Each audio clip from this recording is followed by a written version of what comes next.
Hello, I'm Monsignor Daniel McHugh, and I'm coordinator of ethnic chaplaincies, eparchies, and missions in the Archdiocese of Birmingham.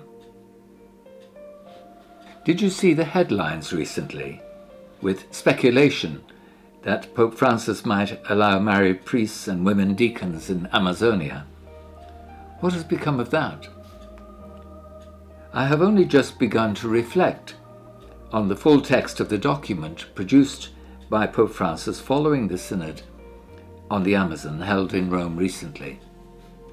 I see the Pope has 4 dreams for the Amazonia region: social, cultural, ecological, and ecclesial.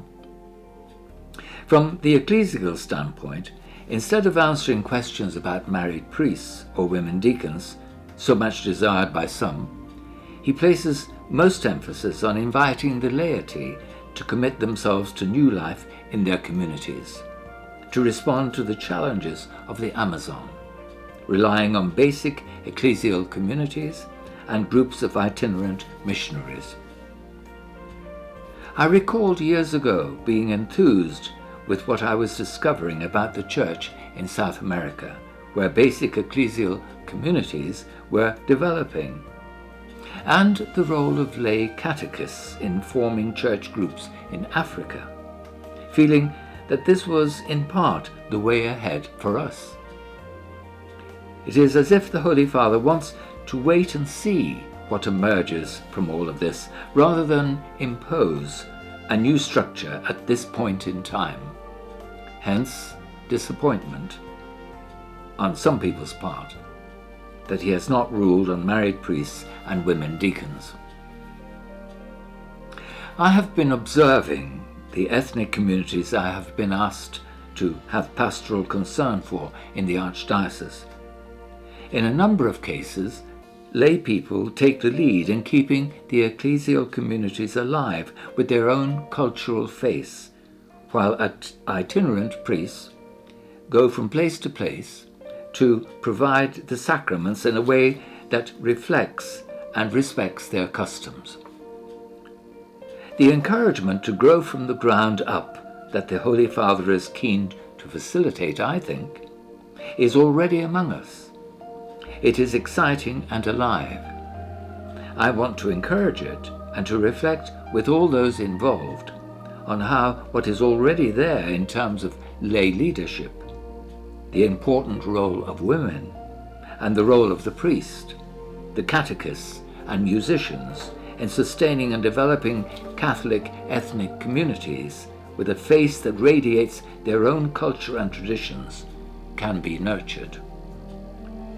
The challenge for the Catholic ethnic communities is similar in some respects, then, to the Amazon, and we will be encouraged by what Pope Francis says in Querida Amazonia, Beloved Amazonia, in going forward.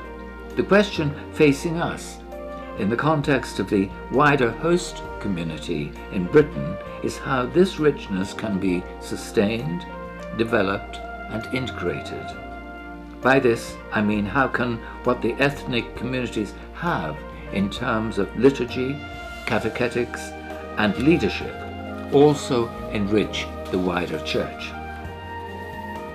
An interesting development in this respect is the Byzantine liturgy of the Ukrainian Greek Catholic Church being translated into English so that it is more accessible to the Roman Church, and the intercultural Mass bringing together many different nations in a liturgy marking the anniversary of the United Nations in October each year. Other ways of expressing the unity of the Church without imposing uniformity are being explored too. A prayer to Mary for Amazonia concludes the Holy Father's exhortation. It is a long prayer, but these words which can easily be applied to our own multi-ethnic community.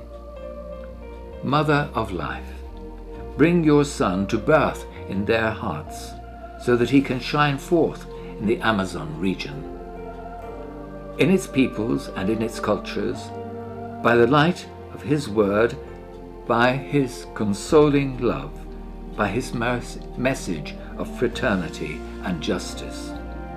And at every Eucharist, may all this awe and wonder be lifted up to the glory of the Father.